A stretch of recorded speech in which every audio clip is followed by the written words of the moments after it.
Pues buenas tardes y bienvenidos a la introducción al Antiguo Testamento. La semana pasada comenzamos el libro de Jeremías y entonces vimos esta división que así a grandes rasgos hice. En el capítulo 1 el llamamiento al ministerio, los capítulos 2 al 28 está la denuncia del pecado, la exhortación al arrepentimiento, los anuncios del desastre. Y luego los capítulos 29 al 33 están estos anuncios de restauración, de bendición. Luego serían los capítulos 34 al 45 con los relatos biográficos de la vida del profeta con reyes y otras escenas que aparecen ahí. Y luego estos capítulos 46 al 51 son profecías sobre las naciones, diversas naciones. Él ha profetizado ya acerca de su propio pueblo, pero ahora también tiene estas palabras proféticas acerca de las naciones. Y finalmente en el capítulo 52 tenemos el relato de la caída de Jerusalén, que es lo que aparecía al final del segundo libro de Crónicas y segundo libro de Reyes también. Y veíamos que estos atributos de Dios, como son la paciencia, la justicia y la gracia, aparecen en todos estos capítulos. Y después veíamos la situación histórica en la que el profeta vivió, que fue bajo los reinados de estos 5 reyes, aunque en el capítulo 1 de Jeremías y versículo 1 solamente se menciona, o versículo 2, solamente se menciona a 3 de ellos, a Josías, a Joacim y a Sedequías. No se menciona a Joacaz ni a Joaquín porque fueron reyes efímeros, fueron reyes que duraron en el trono 3 meses cada uno y por lo tanto no hay nada relevante del ministerio de Jeremías que sucediera ahí. Y entonces, pero sí durante el reinado de Josías, que fue la etapa de avivamiento, de búsqueda de Dios por parte del rey, también impulsando la nación en ese sentido. Y luego ya viene, después de la muerte de Josías en la batalla de Megiddo, pues vienen los reinados después de Joacaz, viene Joacim, que estuvo 11 años en el trono y fue llevado cautivo a Babilonia. Joacaz había sido llevado cautivo a Egipto. Después de la muerte de Joacim, del destierro de Joacim, asciende al trono su hijo Joaquín, que es también llevado a los 3 meses a Babilonia, y después entonces Nabucodonosor pone como rey a otro hijo de Josías llamado Sedequías, que va a estar otros 11 años en el trono, y es durante el reinado de este hombre, al final de su reinado, cuando se va a producir el desastre final, la tercera y última deportación. Ha habido antes 2 deportaciones, lo que pasa es que no han sido numéricamente tan importantes o tan grandes como esta última deportación, que es cuando se produce la verdadera catástrofe de la nación, con la pérdida de la independencia nacional, la pérdida del templo y prácticamente la pérdida de todo, ¿no? O de casi todo, no de todo, pero de casi todo. Pero incluso después de la deportación a Babilonia, todavía el ministerio de Jeremías va a durar un poco más de tiempo, porque los que han quedado allí en Jerusalén, que no han sido deportados, tienen miedo de quedarse allí y entonces van a emigrar a Egipto, o más que emigrar, van a huir a Egipto, y en esa huida se van a llevar al profeta con ellos, que va a profetizarles también allí. Y de esa manera es como se cubre el ministerio de Jeremías, que dura aproximadamente algo más de 40 años. Una cosa que se me olvidó decir el otro día, pero que la tenéis ahí en el diagrama de la página 126, es que Jeremías es contemporáneo de otro profeta que es Sofonías. Sofonías y Jeremías viven al mismo tiempo, lo único que el ministerio de Jeremías abarca todo esto y el de Sofonías está centrado aquí en el reinado de Josías. Y después de esto, entonces empezamos a ver algunas características del libro de Jeremías. Una de esas características era el uso de comparaciones que el profeta hace. son muy abundantes, ya lo vimos en el caso de Isaías también, el uso de comparaciones continuas para transmitir ciertas verdades, y con esas comparaciones familiares a la gente, pues entonces les es mucho más fácil comprender el mensaje que se está trayendo. Comparaciones del mundo animal, de la geografía, de la vida humana, comparaciones agrícolas, de usos materiales, etc. Otra característica del profeta Jeremías, que también la vimos en Isaías, era el uso de preguntas.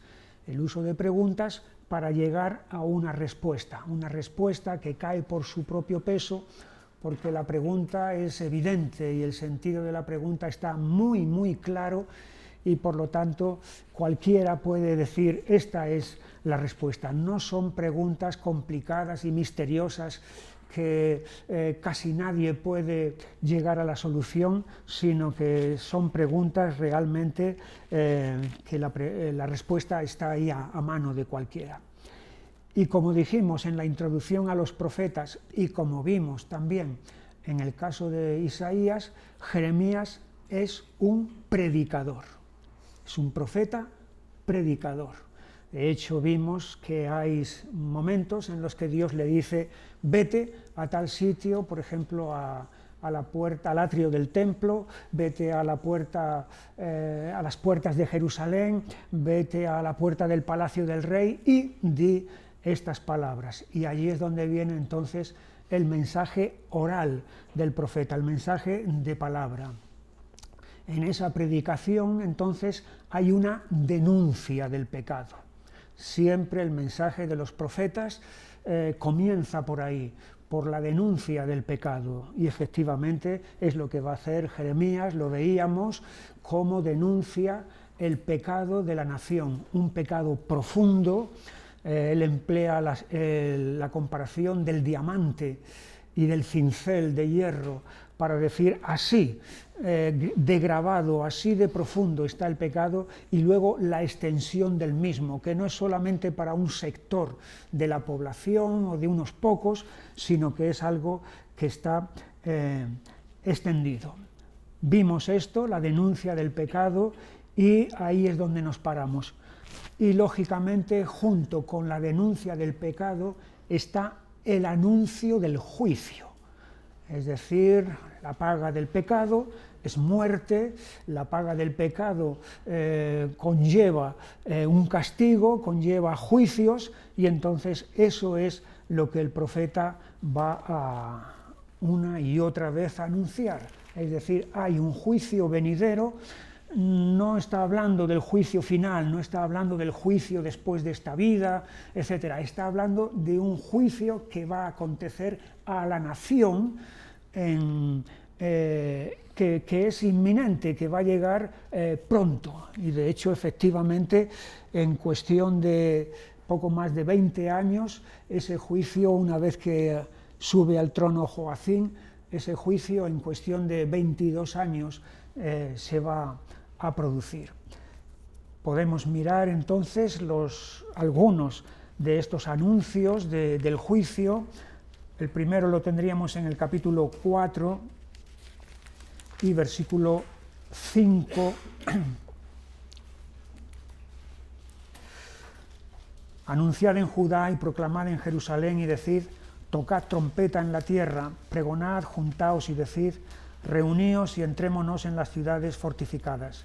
Alzad bandera en Sión, huid, no os detengáis, porque yo hago venir mal del norte y quebrantamiento grande.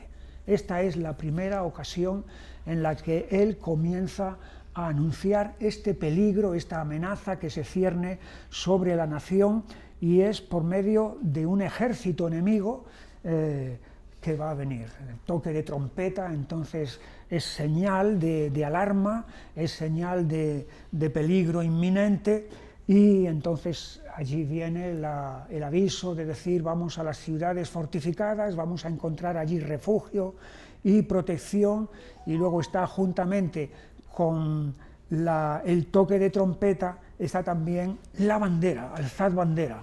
Entonces la bandera, el estandarte, es siempre algo que que está ahí presente, ¿no? Cuando un ejército empieza a moverse, la bandera es señal de su presencia. En el capítulo 5 y versículo 15, aquí yo traigo sobre vosotros gente de lejos, oh casa de Israel, dice el Señor, gente robusta, gente antigua, gente cuya lengua ignorarás y no entenderás lo que hablare. Su aljaba como sepulcro abierto, todos valientes, y comerá tu mies y tu pan, comerá a tus hijos y a tus hijas, comerá tus ovejas y tus vacas, comerá tus viñas y tus higueras, y a espada convertirá en nada tus ciudades fortificadas en que confías. Es el anuncio entonces de ese ejército extranjero que viene sobre la nación, es, como dice ahí, gente cuya lengua ignorarás y no entenderás lo que hablare, efectivamente, porque no es un ejército de una nación cercana como pudiera ser, pues yo que sé, Moab o Amón o Edom, que son las naciones limítrofes a Israel, sino que es un ejército mucho más distante, como son los caldeos, los babilonios. Babilonios y caldeos viene a significar la misma nación, es la misma palabra, así que cuando hablamos de Babilonia o hablamos de Caldea, estamos refiriéndonos a lo mismo. Y entonces los babilonios hablan una lengua que es el arameo. El arameo es una lengua semita, lo mismo que el hebreo o el árabe o el etíope, pero es otra lengua diferente, es lo mismo que las lenguas romances, ¿no? Aquí en Europa tenemos el portugués, el francés, el español, el italiano, pero si a ti te habla un francés, aunque las lenguas están emparentadas porque tienen una misma raíz que es el latín, sin embargo hay una diferencia notable entre español y francés, y de hecho no los entendemos ni ellos nos entienden a nosotros. Lo mismo pasaba aquí con la lengua hebrea que hablaban los judíos y la lengua aramea que hablaban los babilonios. Es por esto entonces que aquí les dice, gente cuya lengua ignorarás y no entenderás lo que hablare. Lo cierto es que aquí se habla de un ejército poderoso, fuerte, como dice ahí, gente robusta. Versículo 16, su aljaba como sepulcro abierto. La aljaba es el carcaj, es la palabra también que los indios americanos empleaban para donde guardaban las flechas. Entonces, en ese sentido, ese depósito de las flechas es como un sepulcro abierto, es decir, la muerte está ya ahí presente en ese arma que ellos van a emplear. Otro pasaje en el que él anuncia este juicio venidero lo tenemos en el capítulo 6 y versículo 1. Huid, hijos de Benjamín, de en medio de Jerusalén, y tocad bocina en Tecoa, y alzad por señal humo sobre Bet Jaquerén, porque del norte se ha visto mal y quebrantamiento grande. Y siempre la amenaza viene del norte. Es el norte porque los babilonios efectivamente van a efectuar el ataque viniendo de allí del norte. Es interesante que aquí se dice alzad por señal humo sobre Bet Jaquerén. Una de las maneras de comunicar en la antigüedad un peligro era desde los lugares elevados hacer fogatas, hacer incendios, quemar, y entonces la llama produce el humo y el humo es visible para otras poblaciones que ven y detectan, aquí está la señal de que hay un peligro, de que hay una alarma.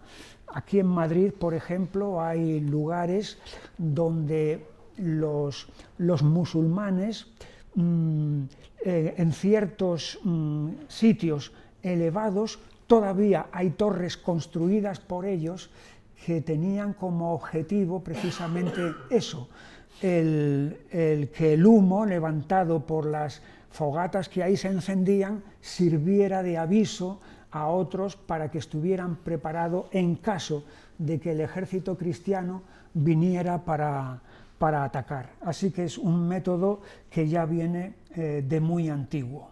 En el versículo 3, contra ella, o 2, destruiré a la bella y delicada hija de Sión, es decir, a Jerusalén, contra ella vendrán pastores y sus rebaños, junto a ella plantarán sus tiendas alrededor, cada uno apacentará en su lugar. Ya dijimos en su momento que cuando en el Antiguo Testamento se habla de pastor, tiene dos significados. El obvio, el significado normal y natural, que es el pastor de ovejas, el hombre que está ahí al cuidado y guiándolas, etc., pero hay otro significado que se refiere al gobernante. De la misma manera que un pastor de ovejas las guía y las dirige, el gobernante de una nación es el que dirige entonces también a su pueblo, y en ese sentido se le aplica la palabra pastor. Bueno, pues los pastores que aquí vienen no son precisamente de la primera categoría, de ovejas, que no tienen peligro ninguno, sino que son de los otros. Entonces son gente que viene al mando de fuerzas muy potentes. Versículo 4, anunciad guerra contra ella, levantaos y asaltémosla a mediodía, ay de nosotros porque va cayendo ya el día, que las sombras de la tarde se han extendido. Entonces aquí está este desastre inminente que va a venir, que es precisamente la guerra. Y aquí en este capítulo 6 también se describe a este ejército atacante. En el versículo 22, así ha dicho el Señor, he aquí que viene pueblo de la tierra del norte, y una nación grande se levantará de los confines de la tierra. Arco y jabalina empuñarán, crueles son y no tendrán misericordia. Su estruendo brama como el mar y montarán a caballo como hombres dispuestos para la guerra contra ti, oh hija de Sión. Su fama oímos y nuestras manos se descoyuntaron, se apoderó de nosotros angustia, dolor como de mujer que está de parto. Aquí tenemos la ilustración, ¿no?, de la parturienta que entonces está ante este momento de angustia, pero aquí es la nación entera ante esta amenaza que se cierne. No salgas al campo ni andes por el camino, porque espada de enemigo y temor hay por todas partes. Así que aquí tenemos las cualidades, las características terribles de este ejército, como dice en el versículo 23.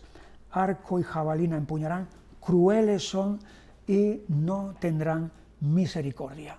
Y efectivamente es lo que va a ocurrir con la toma de Jerusalén, la matanza que van a efectuar, y luego a los cautivos, la humillación. Al rey Sedequías le sacaron los ojos antes de que viera cómo degollaban a sus hijos, etc. Es decir, aquí no hay miramientos, ni hay diplomacia, ni hay nada de eso. El enemigo entonces se le abate, se le machaca y se le destruye.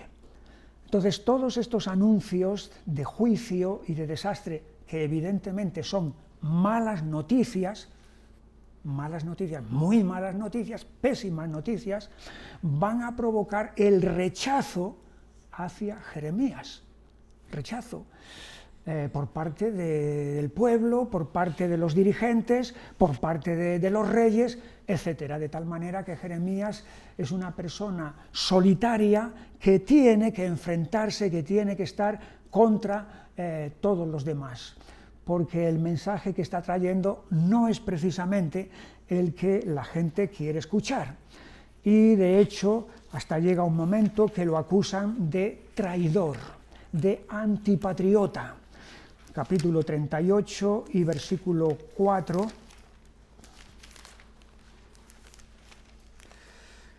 Y dijeron los príncipes al rey, muera ahora este hombre, porque de esta manera hace desmayar las manos de los hombres de guerra que han quedado en esta ciudad y las manos de todo el pueblo, hablándoles tales palabras, porque este hombre no busca la paz de este pueblo, sino el mal. Claro, lo que Jeremías estaba diciendo es: da igual lo que hagáis, es en vano presentar resistencia. Por más que queráis resistir el ataque, el avance, no vais a tener éxito, vais a ser derrotados. Entonces de ahí viene la acusación de decir, este hombre con este mensaje lo que está haciendo es desmoralizar, desmotivar a la gente e incluso al ejército, por lo tanto es un peligro nacional. con estos anuncios que Jeremías está dando, que son de parte de Dios, ni siquiera la presencia del templo en Jerusalén es garantía de seguridad. Podría pensarse, bueno, como tenemos el templo, y el templo es la casa de Dios, ahí está su presencia, ahí está su nombre, pues entonces en tanto en cuanto el templo esté ahí, estamos protegidos, estamos seguros. Es como si el templo fuera una especie de talismán, de algo que trae suerte, entonces, y que nos protege. Pero Jeremías dice que el templo no es en ninguna manera eso. Capítulo 7 y versículos 14 y 15, haré también a esta casa, el templo, sobre el cual es invocado mi nombre, en la que vosotros confiáis, y a este lugar que di a vosotros y a vuestros padres, como hice a Silo. Os echaré de mi presencia como eché a todos vuestros hermanos, a toda la generación de Efraín. Silo es el lugar donde cuando Israel entró en Canaán y se apoderó de buena parte del territorio, Silo fue el lugar, el primer lugar donde establecieron el tabernáculo. El tabernáculo estuvo ahí el tiempo de Josué y luego también estuvo en el tiempo de los jueces, hasta el período de Samuel, que fue cuando los filisteos derrotaron a los israelitas, capturaron el arca, el sacerdote Elí murió a consecuencia de las malas noticias por la derrota de Israel, etc. Ahí está entonces el hecho de que Silo estuviera allí, de que el tabernáculo estuviera allí, no fue ninguna garantía para salvar la situación, sino que Dios permitió que el arca fuera capturada y que Silo fuera saqueado. Por lo tanto, si en el pasado ocurrió eso con los de antes, ¿quién va a pensar que ahora no va a ocurrir lo mismo si seguís en los mismos caminos de desobediencia y de rebeldía? Por lo tanto, de la forma como Silo no fue garantía de seguridad, el templo en Jerusalén tampoco va a ser garantía de seguridad. Y por lo tanto, incluso algo tan querido, tan valorado por ellos como el símbolo de la nación, eso no protege. La situación en este ataque que va a acontecer es de tal calibre que ni siquiera se va a respetar a los muertos, o sea, a los que ya han muerto.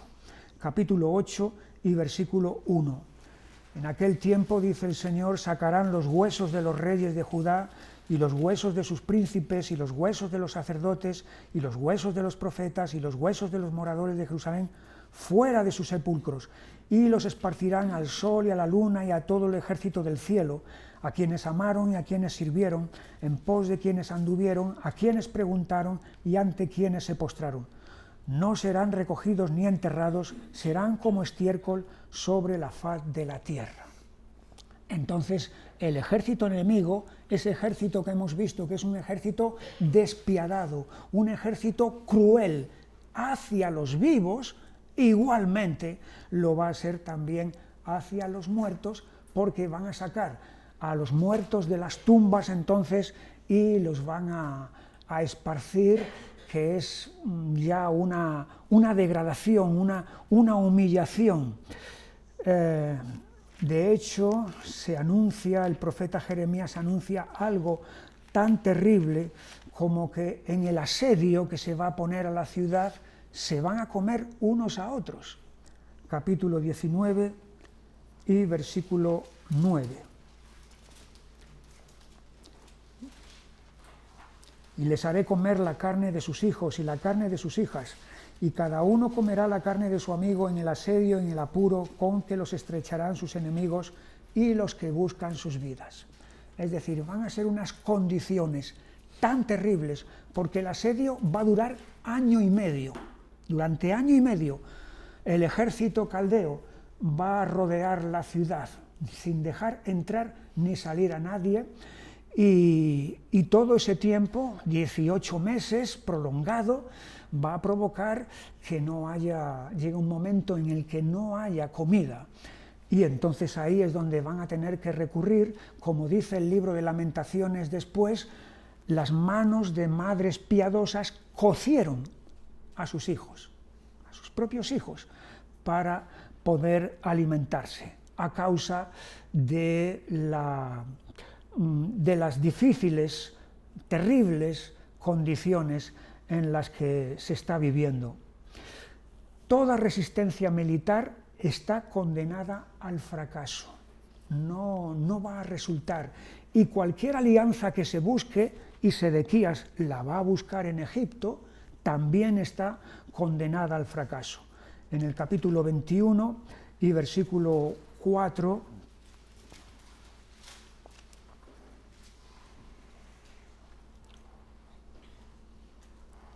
porque si efectivamente obedeciereis esta palabra... No, me he equivocado.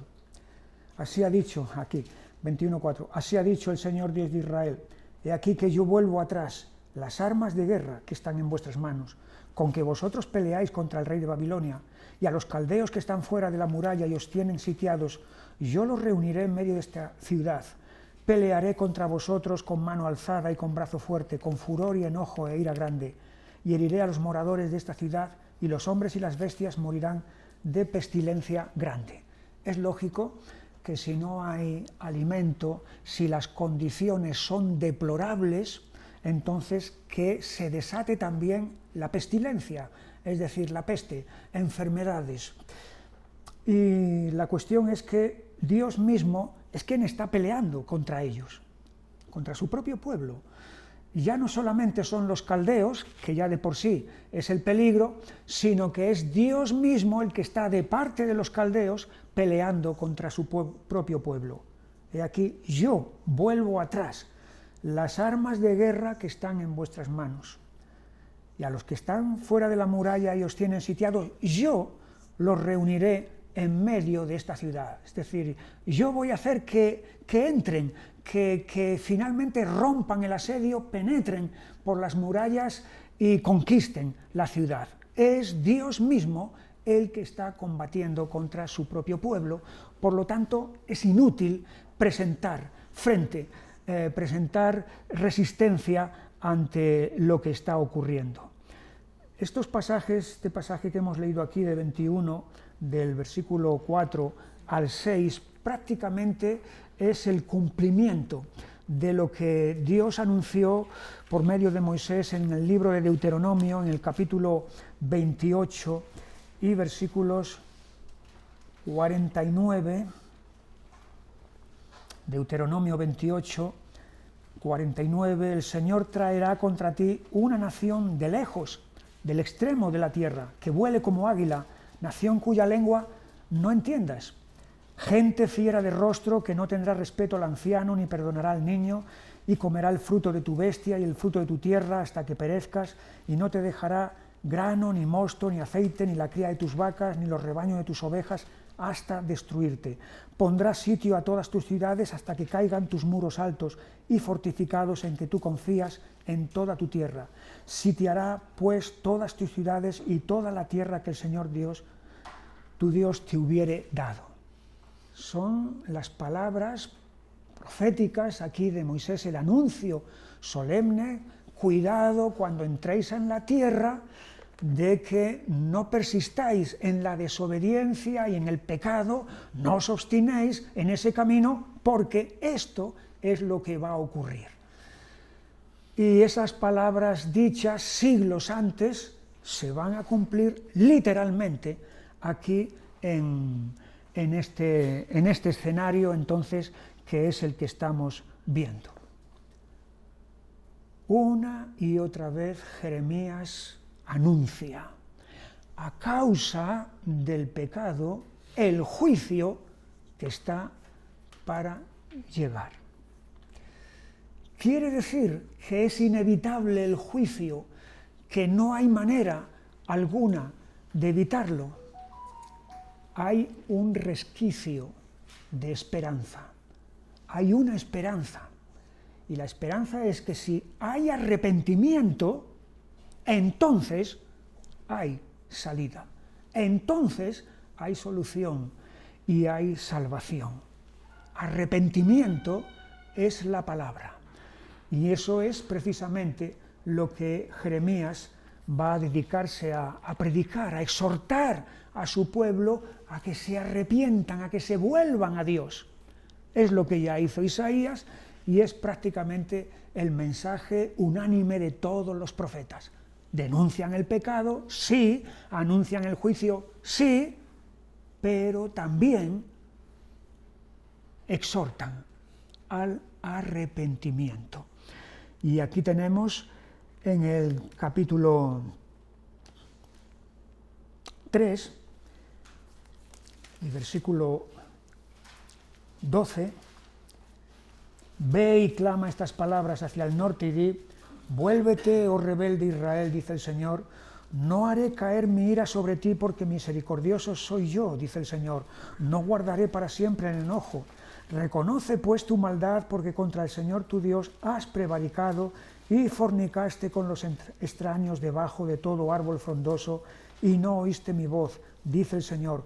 Convertíos, hijos rebeldes, dice el Señor, porque yo soy vuestro esposo y os tomaré uno de cada ciudad y dos de cada familia y os introduciré en Sión. Por lo tanto, sí hay una esperanza, sí hay una solución. Y es esta, la que Dios mismo les está presentando aquí. Vuélvete, y es vuélvete a mí, evidentemente. Y ahí habla, incluso soy misericordioso, no guardaré para siempre el enojo. Así que lejos de que Dios está deseando destruirlos, es al contrario, Dios les está dando aquí una oportunidad, un salvavidas, les está echando un salvavidas para que se aferren a Él. Y ese salvavidas se llama arrepentimiento, se llama conversión. Ya dijimos hace poco, no me acuerdo exactamente si fue la semana pasada o otra anterior, de que las palabras volverse y convertirse es la misma palabra. De hecho, la palabra convertirse es una palabra española que viene del latín, que esa palabra significa girar, dar la vuelta. Efectivamente, volverse y convertirse es entonces lo que Dios les está diciendo aquí que deben de hacer. En el capítulo 4 y versículo 1, otra vez: si te volvieres, oh Israel, dice el Señor, vuélvete a mí, y si quitares de delante de mí tus abominaciones y no anduvieres de acá para allá, y jurares, vive el Señor en verdad, en juicio e injusticia, entonces las naciones serán benditas en Él, y en Él se gloriarán. De nuevo, es otra vez la invitación, el llamamiento a volverse, a convertirse, o sea, a arrepentirse, para evitar el desastre. Ante la amenaza, capítulo 6 y versículo 6, porque así dijo el Señor de los ejércitos: cortad árboles y levantad vallado contra Jerusalén. Esta es la ciudad que ha de ser castigada, toda ella está llena de violencia. Los árboles se cortan precisamente para, como dice aquí, para hacer un vallado, es un dispositivo militar, incluso a veces con torres para atacar a la ciudad a la que están asediando. Pero incluso en medio de esta declaración que Dios está haciendo aquí, inmediatamente, versículo 8, añade lo siguiente: corrígete, Jerusalén, para que no se aparte mi alma de ti, para que no te convierta en desierto, en tierra inhabitada. Así que de nuevo volvemos aquí otra vez a Dios, exhortando, llamando a la ciudad, a la capital, y en ese sentido la capital representa a la nación entera, a que se vuelva a Dios para evitar el desastre. Hay falsos fundamentos que hay que quitar y poner verdaderos fundamentos. En el capítulo 7 y versículo 3, así ha dicho el Señor de los ejércitos, Dios de Israel: mejorad vuestros caminos y vuestras obras y os haré morar en este lugar. Esta palabra que se ha traducido aquí, mejorar, no es la mejor traducción que se podía haber hecho. La traducción sería literalmente, haced buenos vuestros caminos y vuestras obras. Porque mejorar puede decir, bueno, estamos haciéndolo muy, muy, muy mal, no lo vamos a hacer tan mal. Ya hemos mejorado. Estábamos pésimos y ahora no estamos tan pésimos, hemos mejorado. Pero el sentido aquí no es simplemente de eso, es haced buenos, porque son malos, vuestros caminos y vuestras obras, y os haré morar en este lugar. No fiéis en palabra de mentira diciendo, templo del Señor, templo del Señor, templo del Señor es esto. Aquí está la vana confianza en el templo, la vana seguridad de que como lo tenemos, el templo entre nosotros, nada nos va a pasar. Pero la palabra que viene aquí es, no fiéis en palabra de mentira. Esa confianza en el templo es palabra de mentira. En el escenario de la casa del alfarero, allí donde Dios envía a Jeremías, en el capítulo 18 y versículo 11, dice, ahora pues, habla luego a todo hombre de Judá y a los moradores de Jerusalén, diciendo, así ha dicho el Señor, he aquí que yo dispongo mal contra vosotros, y trazo contra vosotros designios. Entonces, si Dios ha dispuesto mal y ha trazado mal contra nosotros, no hay nada que hacer. Pero, fíjate lo que dice a continuación, conviértase ahora cada uno de su mal camino y mejore sus caminos y sus obras. Y entonces, ante ese cambio, Dios también va a cambiar el plan destructor que tiene contra la nación. Así que no es algo, todavía, no es algo inevitable. Va a llegar un momento que ante la dureza, ante la rebeldía, ante el desprecio a todas estas exhortaciones, finalmente Dios los va a entregar a la sentencia. Pero de momento hay esperanza si hay arrepentimiento. Denuncia del pecado, anuncio del juicio y exhortación al arrepentimiento. Son tres cosas, las dos primeras son muy desagradables. Denunciar el pecado, anunciar el juicio. Y la tercera, el arrepentimiento, es desagradable cuando el corazón está torcido, cuando el corazón está desviado. Y como ese es precisamente el caso aquí, estos tres anuncios, pecado, juicio, arrepentimiento, van a provocar el rechazo hacia el mensaje del profeta y hacia el profeta mismo, porque es un rechazo hacia Dios. Y entonces aquí vamos a contemplar a lo largo de este libro la soledad absoluta en la que Jeremías se encuentra en esta situación. Y ese rechazo lo que va a producir es persecución contra Jeremías. De hecho, conocemos más de Jeremías que de ninguno de los demás profetas, en el sentido personal. Conocemos poco de Isaías, quiero decir de su personalidad. Conocemos poco de Joel, de Amós, de Abdías, o prácticamente nada. Conocemos sus mensajes, sí, pero de ellos mismos como personas conocemos muy poco o nada. Pero sin embargo de Jeremías conocemos mucho, porque a lo largo de este libro entonces él nos descubre su interioridad, sus sufrimientos, sus súplicas a Dios, su abatimiento. Todo eso él lo está descubriendo, lo está derramando. Lo que pasa por su mente y por su corazón lo estamos viendo en este libro una y otra vez. porque Jeremías tuvo que pagar un alto precio por ser fiel a Dios y a su mensaje. Tuvo que pagar un alto precio. Pero eso no es solamente Jeremías. Ya lo vimos en el caso de Elías, que Jezabel quiso matarlo. Lo veremos en el caso de Daniel, que por ser íntegro, por ser fiel a Dios, fue arrojado al foso de los leones. Y una y otra vez cada siervo de Dios que quiere ser fiel a Dios y a su mensaje va a experimentar, va a sufrir la persecución en un grado o en otro. Y eso es lo que vemos aquí. Capítulo 11. Capítulo 11 y versículo 19.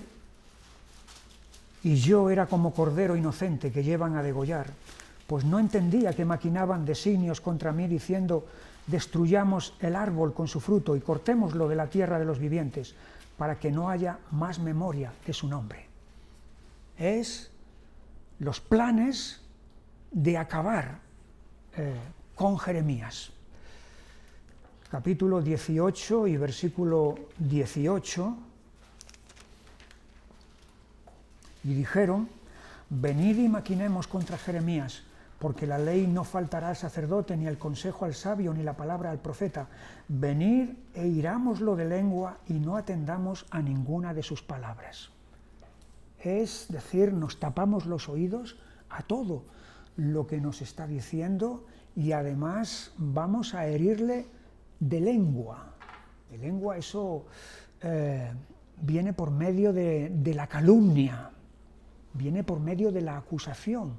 A veces la lengua puede ser el arma más mortífera, que más daño puede hacer a una persona, a veces incluso más que las armas físicas, porque lo que pretende es destruirte ante los demás, destruir tu testimonio, destruir tu nombre, destruir tu reputación, esparcir mentiras y falsedades sobre tu carácter. Todo eso hace tanto daño. De hecho, hay muchos salmos en los que David o otro salmista está viendo el ataque del enemigo no tanto con la espada o con el arco, sino con el labio, con la lengua. Y esto es lo que estos están conspirando aquí a hacer contra Jeremías. En el capítulo 20 y versículo 2, ya no es solamente el ataque con la lengua, sino que la persecución se transforma en física.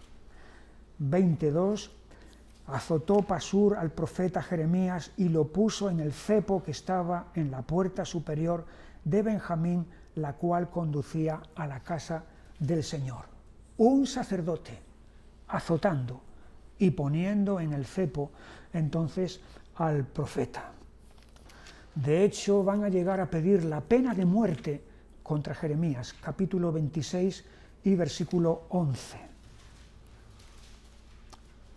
Entonces hablaron los sacerdotes y los profetas a los príncipes y a todo el pueblo, diciendo: en pena de muerte ha incurrido este hombre, porque profetizó contra esta ciudad como vosotros habéis oído con vuestros oídos. Merece la muerte. A este hombre hay que quitarlo de en medio a causa del mensaje que está trayendo. De hecho, el rey Joacim dará orden de prender, de capturar a Jeremías. En el capítulo 36 y versículo 26 dice: también mandó el rey a Jerameel, hijo de Amalek, a Seraías, hijo de Azriel, y a Selemías, hijo de Abdeel, para que prendiesen a Baruc, el escribiente, y al profeta Jeremías. Pero el Señor los escondió. En este momento, en esta ocasión, Dios protegió al profeta, pero bajo el reinado de Sedequías, el profeta va a sufrir encarcelamiento, capítulo 37 y versículo 13, cuando fue a la puerta de Benjamín, estaba allí un capitán que se llamaba Irías, hijo de Selemías, hijo de Hananías, el cual apresó al profeta Jeremías diciendo: tú te pasas a los caldeos. Y Jeremías dijo: falso, no me paso a los caldeos. Pero él no lo escuchó, sino prendió Irías a Jeremías y lo llevó delante de los príncipes. Y los príncipes se airaron contra Jeremías y le azotaron y le pusieron en prisión en la casa del escriba Jonatán, porque la habían convertido en cárcel. Así que Jeremías es encarcelado. Y no solamente encarcelado, sino que es arrojado en la cisterna donde había cieno nada más, y por lo tanto era una manera de decir: no te matamos inmediatamente, pero poco vas a durar en ese sitio. Capítulo 38 y versículo 4, dijeron los príncipes al rey: muera ahora este hombre, porque de esta manera hace desmayar las manos de los hombres de guerra que han quedado en esta ciudad, y las manos de todo el pueblo, hablándoles tales palabras, porque este hombre no busca la paz de este pueblo, sino el mal. Y dijo el rey Sedequías: he aquí que él está en vuestras manos, pues el rey nada puede hacer contra vosotros. Entonces tomaron ellos a Jeremías y lo hicieron echar en la cisterna de Malquías, hijo de Jamelec, que estaba en el patio de la cárcel, y metieron a Jeremías con sogas, y en la cisterna no había agua sino cieno, y se hundió Jeremías en el cieno. No puede escapar, no puede salir, luego por lo tanto su muerte es segura.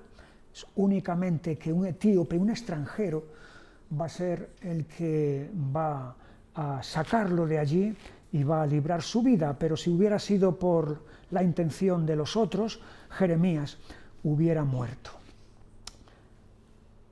Todos estos sufrimientos, toda esta persecución y esta hostilidad de su propio pueblo, no es un pueblo extranjero, no son paganos, no, es su propio pueblo, que es el pueblo de Dios. Todo este sufrimiento que él está experimentando es lo que hace que Jeremías derrame, abra su alma ante Dios entonces y exprese el sufrimiento y el dolor que todas estas situaciones le están provocando. Es además ver la dureza de corazón de su pueblo, es ver que ese desastre que anuncia que se podría evitar en última instancia con el arrepentimiento, no se va a evitar porque no hay arrepentimiento por ninguna parte. Por lo tanto, el profeta se quebranta ante Dios. Capítulo 15 y versículo 15.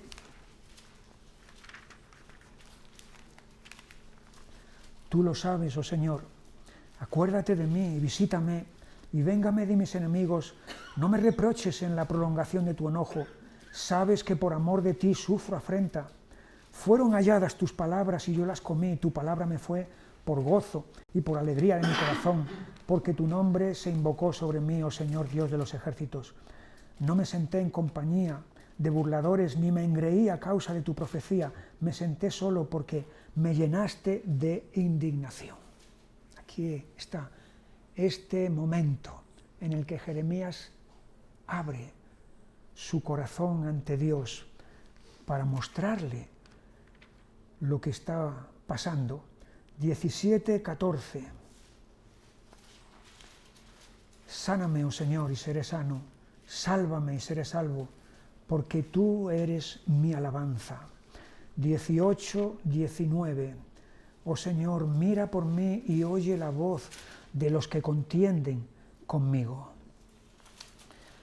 Pero seguramente el pasaje más dramático de todos lo tenemos en el capítulo 20, los versículos 7 al 18.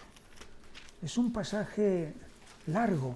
Quizá lo que podemos hacer es leer los primeros versículos, pero aquí incluso lo que Jeremías está diciendo ya es: no puedo más, dejo esta misión, abandono esta tarea, esto es un pueblo imposible, esto es un trabajo perdido que no sirve para nada. 27. Me sedujiste, oh Señor, y fui seducido, más fuerte fuiste que yo y me venciste. Cada día he sido escarnecido, cada cual se burla de mí, porque cuantas veces hablo, doy voces, grito, violencia y destrucción, porque la palabra del Señor me ha sido para afrenta y escarnio cada día. Y dije: No me acordaré más de él, ni hablaré más en su nombre. No obstante, había en mi corazón como un fuego ardiente metido en mis huesos. Traté de sufrirlo y no pude, porque oí la murmuración de muchos, temor de todas partes. Denunciémoslo. Todos mis amigos miraban si claudicaría. Quizás se engañará, decían, y prevaleceremos contra él y tomaremos de él nuestra venganza. Y así continúa el profeta hasta el punto de que en su dolor está maldiciendo, llega a maldecir el día en que nació. Versículo 14. Maldito el día en que nací, el día en que mi madre me dio a luz, no sea bendito. Maldito el hombre que dio nuevas a mi padre diciendo, hijo varón te ha nacido, haciéndole alegrarse así mucho. Hasta este punto llega el abatimiento, el hundimiento del profeta, no solamente para querer dejar la misión, sino también de decir para qué nací, qué sentido, qué propósito ha tenido mi vida, mi ministerio, si resulta que nada de lo que estoy diciendo está calando, está teniendo fruto en la gente. Son palabras que son muy fuertes. Job, en un momento dado, al principio de su libro, en el capítulo 2, él llega también a emplear un lenguaje parecido, de que hubiera sido mejor no haber nacido para, habiendo nacido, experimentar lo que estaba en ese momento experimentando.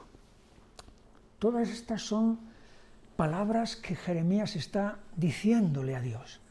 Hay otras ocasiones en las que no se lo dice a Dios. Está, por así decirlo, hablando en voz alta. Está hablando en voz alta. 8:18. A causa de mi fuerte dolor, mi corazón desfallece en mí. 21. Quebrantado estoy por el quebrantamiento de la hija de mi pueblo. Entenebrecido estoy. Espanto me ha arrebatado. 9:1. Oh, si mi cabeza se hiciese aguas y mis ojos fuentes de lágrimas para que llore día y noche los muertos de la hija de mi pueblo. Fíjate la ilustración.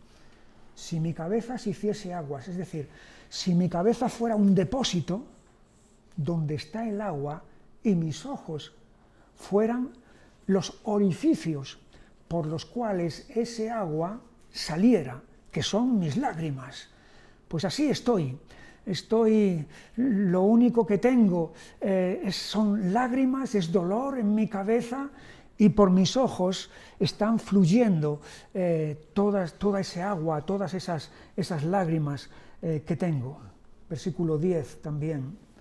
Por los montes levantaré lloro y lamentación y llanto por los pastizales del desierto, porque fueron desolados hasta no quedar quien pase, ni oírse bramido de ganado.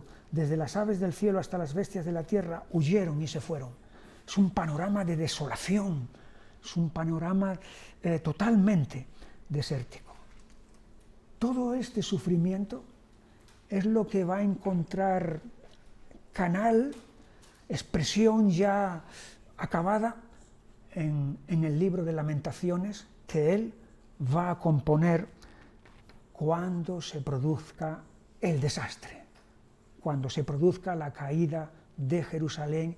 Y Lamentaciones, como muy bien dice la palabra, el título, es un lamento, es una endecha, es un llanto por la tragedia, por la catástrofe que finalmente ha ocurrido. En este derramamiento de su alma ante Dios hay dos reacciones de Jeremías hacia su pueblo. Una es de intercesión a favor de su pueblo y otra de imprecación hacia su pueblo. Ahora explico lo que es, por si no lo entendemos, la palabra imprecación. Pero empezamos por la intercesión.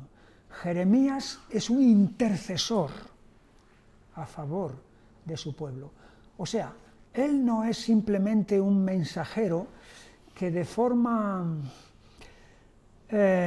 insensible anuncia todos los desastres y bueno, os lo tenéis merecido, os vais a enterar. No, Jeremías está intercediendo por su pueblo porque ama a su pueblo y por eso lo pone ante Dios. Ahí tenemos en el capítulo 14 y versículo 7, aunque nuestras iniquidades testifican contra nosotros, oh Señor, actúa por amor de tu nombre, porque nuestras rebeliones se han multiplicado, contra ti hemos pecado. Oh esperanza de Israel, guardador suyo en el tiempo de la aflicción, ¿por qué te has hecho como forastero en la tierra y como caminante que se retira para pasar la noche? ¿Por qué eres como hombre atónito y como valiente que no puede librar? Sin embargo, tú estás entre nosotros, oh Señor, y sobre nosotros has invocado tu nombre. No nos desampares. Es una oración de intercesión. Jeremías se pone entre Dios y su pueblo para que a pesar de todo, Dios actúe benevolentemente.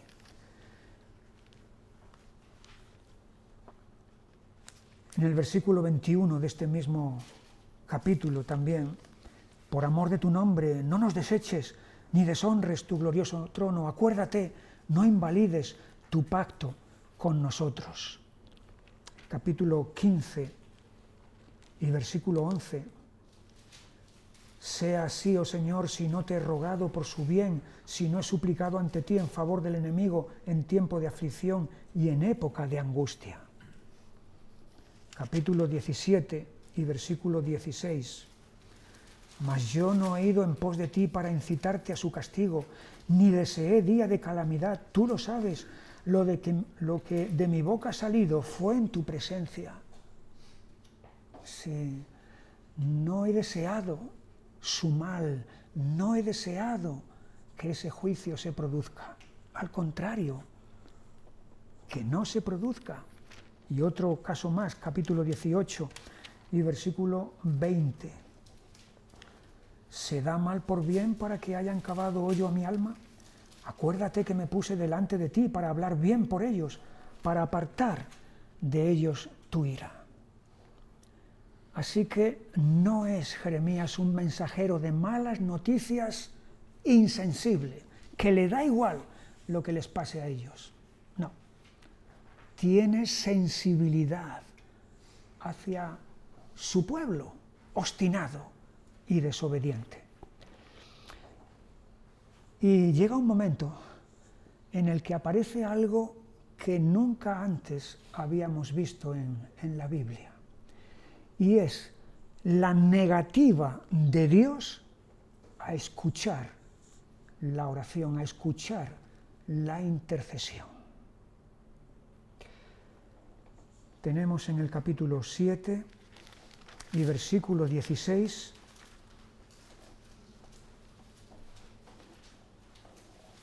la primera mención.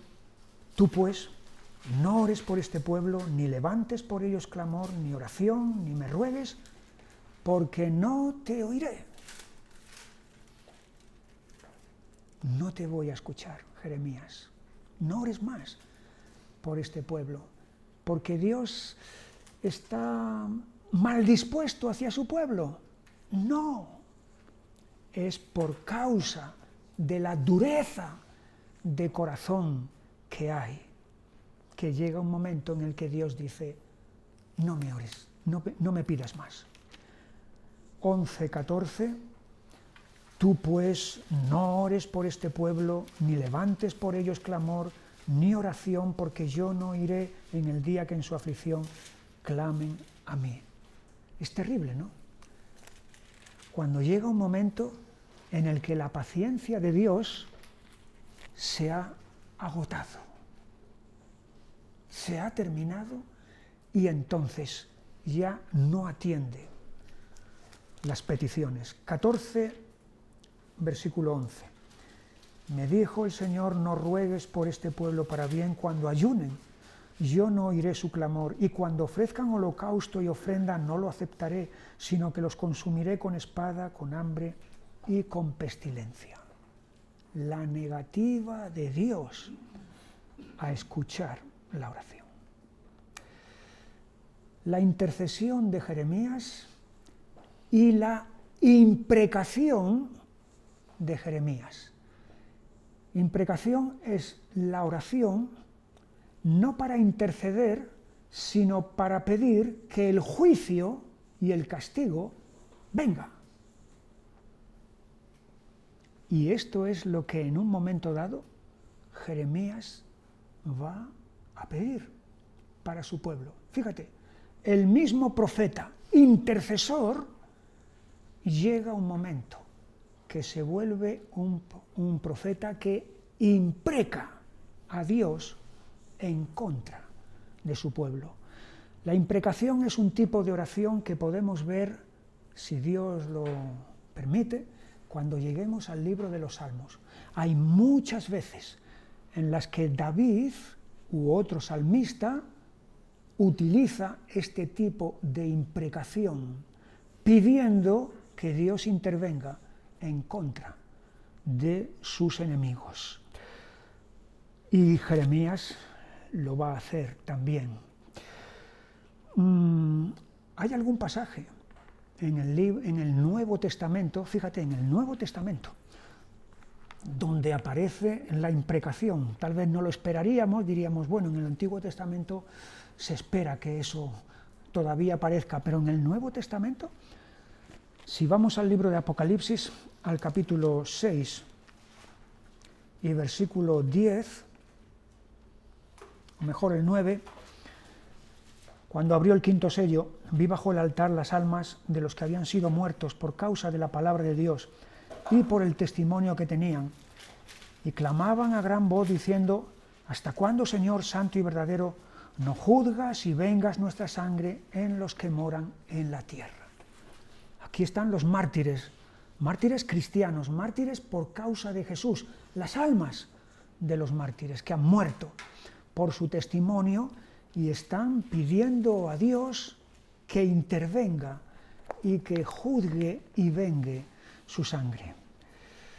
De hecho, la imprecación ya aparece en el primer caso de asesinato que se produce en el mundo, que es el asesinato de Abel a manos de su hermano Caín. Ahí aparece ya la imprecación, porque la pregunta que Dios le hace a Caín es: ¿dónde está tu hermano? Y él le dice: ¿soy yo acaso guarda de tu hermano?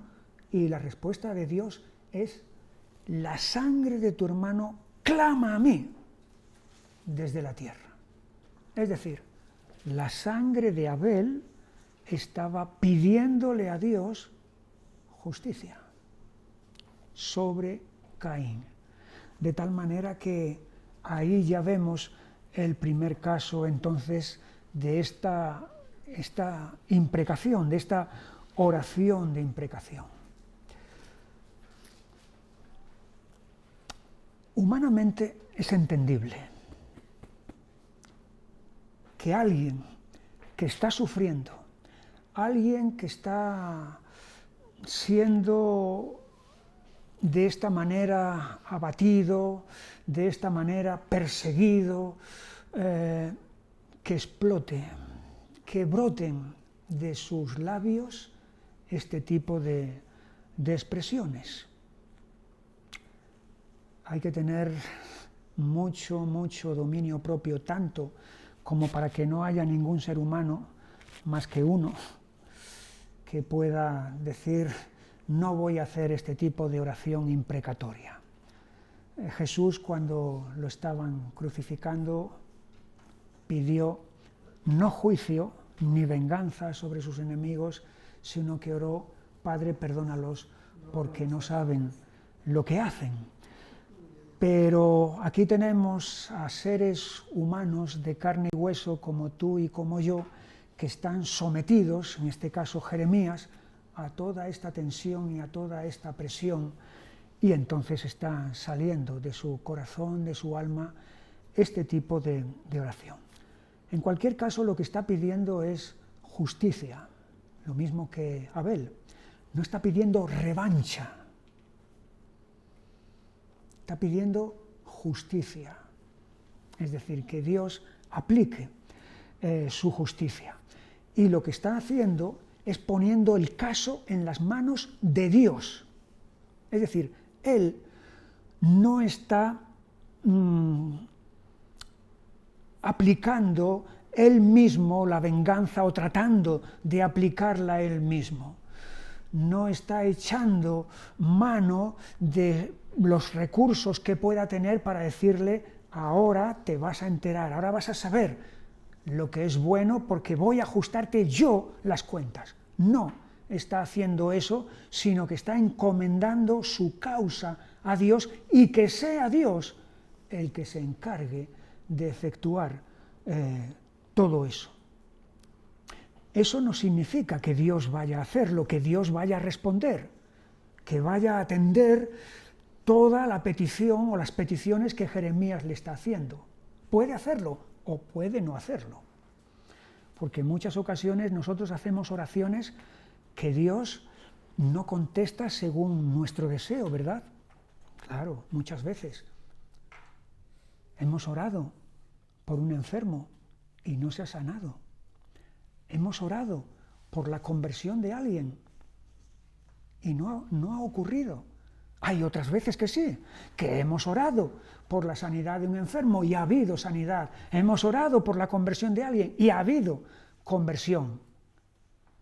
Pero lo que quiero decir es que el hecho de que Jeremías esté pronunciando todas estas oraciones de imprecación ante Dios no significa que es que Dios vaya a cumplirlas tal cual Jeremías le está diciendo: haz esto, esto y esto y esto y demás. Bueno, siempre es un tema este de la oración imprecatoria complicado y difícil. Y cuando lleguemos al libro de los Salmos nos los vamos a encontrar. Además, algunos de ellos son terribles. Hay algunos que todavía puedes decir, bueno, más o menos son llevaderos, pero algunos de ellos lo que están pidiendo son cosas de destrucción absoluta. Entre las fuentes de sufrimiento que el profeta tiene, aparte ya de todos estos enemigos que hemos estado viendo, una de las fuentes de sufrimiento mayores son los falsos profetas. Los falsos profetas. Como estamos viviendo en un tiempo crítico, en un tiempo en el que hay muchas amenazas en el horizonte, no se sabe lo que va a pasar, hay temores por todos los lados, entonces es muy fácil que surjan personajes que traen mensajes positivos, halagüeños y soluciones fáciles. Esos son los falsos profetas. Es lo mismo que está ocurriendo en nuestros días también, porque vivimos un tiempo muy complicado y muy difícil en el que las amenazas están en el horizonte por todos los sitios. Y entonces los falsos mensajeros, los falsos profetas, brotan como hongos, trayéndonos soluciones fáciles y hablando siempre de cosas positivas. Y aquí es donde están. En el libro de Jeremías aparecen más los falsos profetas que en los demás libros de la Biblia. Y es lógico porque estamos en un tiempo que es crítico, que es muy difícil. Hay dos clases de falsos profetas. Me parece que esto ya lo dije en su momento. Están los profetas paganos de Baal, de Asera, como los que se enfrentaron a Elías, pero son profetas paganos de ídolos falsos, por lo tanto se les ve venir. Un profeta de Baal, ¿qué esperas que diga? Un profeta de Asera, pues todo mentiras, porque está hablando de algo que no existe. El problema es cuando alguien se presenta hablando presuntamente de parte de Dios, del Dios vivo y verdadero, del Dios de Israel, y resulta que Dios no lo ha enviado. Entonces ahí hay mucho más peligro, porque supuestamente viene de parte de Dios. aunque en realidad no es un mensajero acreditado de Dios. Pero es difícil de distinguir porque él pretende hacerse pasar por eso. Y esas son las clases de profetas falsos a los que Jeremías tuvo que enfrentarse. En el capítulo 6 y versículo 13, porque desde el más chico de ellos hasta el más grande, cada uno sigue la avaricia, y desde el profeta hasta el sacerdote todos son engañadores, y curan la herida de mi pueblo con liviandad, diciendo paz, paz, y no hay paz. Aquí tenemos profetas y sacerdotes que son engañadores, son mentirosos. La herida de mi pueblo, que es un cáncer, porque el pecado es un cáncer, la curan con palabritas, palabras muy bonitas, paz, paz, shalom, shalom. Ya está. Y con esa palabra, como si fuera una palabra mágica, entonces ya está solucionado el problema, la herida. Es evidente que no. Allí tenemos en el capítulo 8 y versículo 10, por tanto daré a otros sus mujeres y sus campos a quienes los conquisten, porque desde el más pequeño hasta el más grande cada uno sigue la avaricia, desde el profeta hasta el sacerdote todos hacen engaño, y curaron la herida de la hija de mi pueblo con liviandad, diciendo paz, paz, y no hay paz. Y en el versículo 14,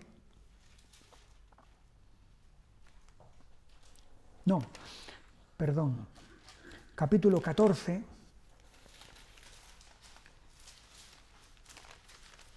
y versículos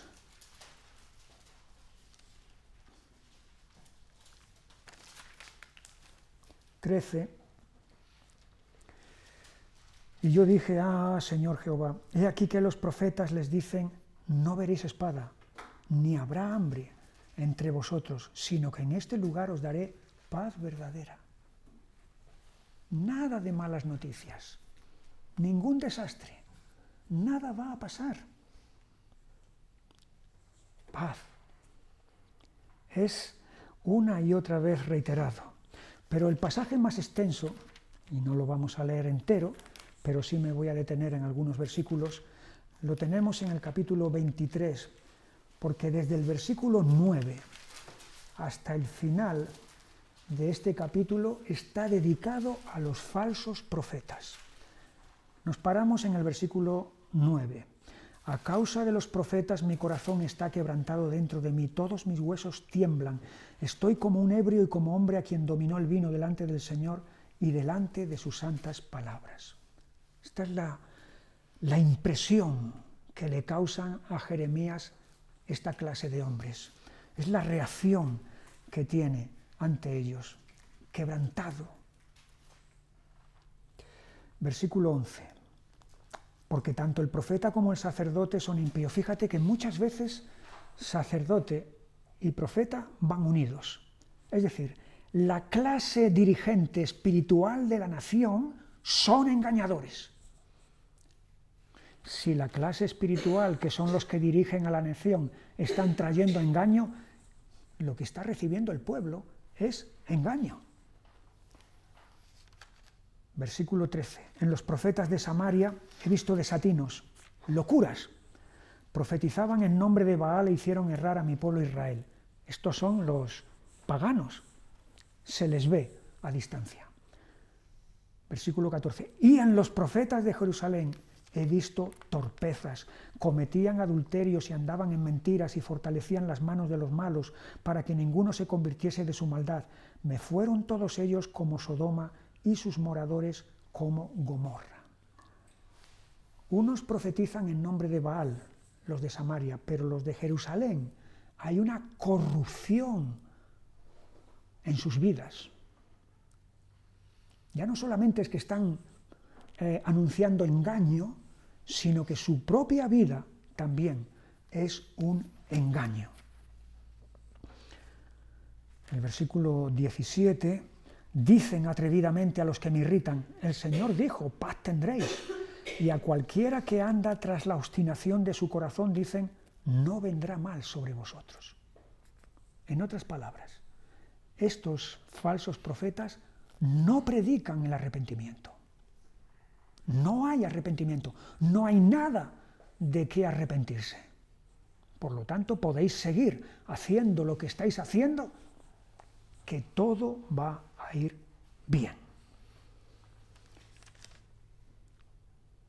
En el versículo 21, no envié yo a aquellos profetas, pero ellos corrían. Yo no les hablé, mas ellos profetizaban. Pero si ellos hubieran estado en mi secreto, habrían hecho oír mis palabras a mi pueblo y lo habrían hecho volver de su mal camino y de la maldad de sus obras. Están actuando por su propia cuenta, no por cuenta de Dios, por su propia cuenta. Nunca han estado, como dice ahí, en mi secreto. Es decir, nunca han estado a solas con Dios, buscando a Dios para recibir palabra, para recibir revelación. Ellos se la inventan, ellos se la fabrican, y eso es lo que están difundiendo a la gente para que los crea. De hecho, en el capítulo 29,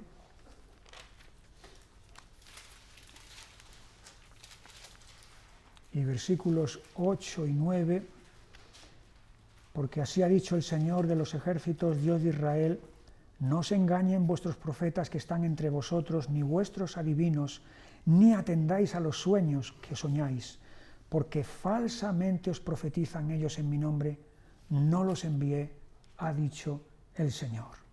Y esta es una palabra que va dirigida ya por el profeta a los que ya han sido enviados, han sido deportados a Babilonia. Allí también están los falsos profetas. No solamente en Jerusalén, en Babilonia también han surgido.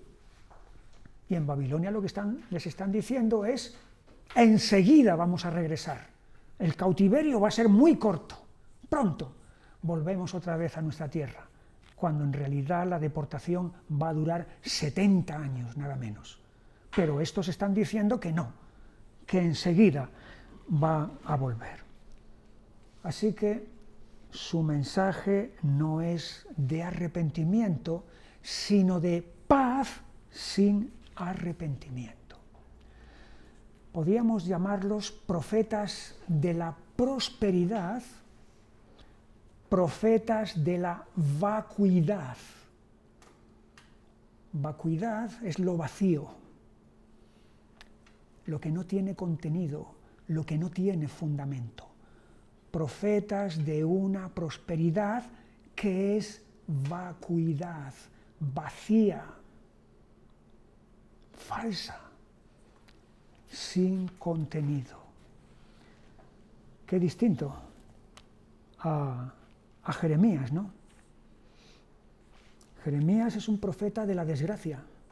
Sí, podríamos llamarlo el profeta de la desgracia y el profeta de la gracia. Porque Jeremías anuncia la desgracia, la calamidad que viene. Pero también anuncia, como veremos, si Dios quiere, la semana que viene, anuncia la gracia de Dios y una esperanza verdadera, no una esperanza falsa como estos hombres estaban haciendo. Así que aquí lo dejamos. La semana que viene entonces continuaremos con el libro del profeta Jeremías. Que el Señor os bendiga y hasta entonces. Cristo Jesús.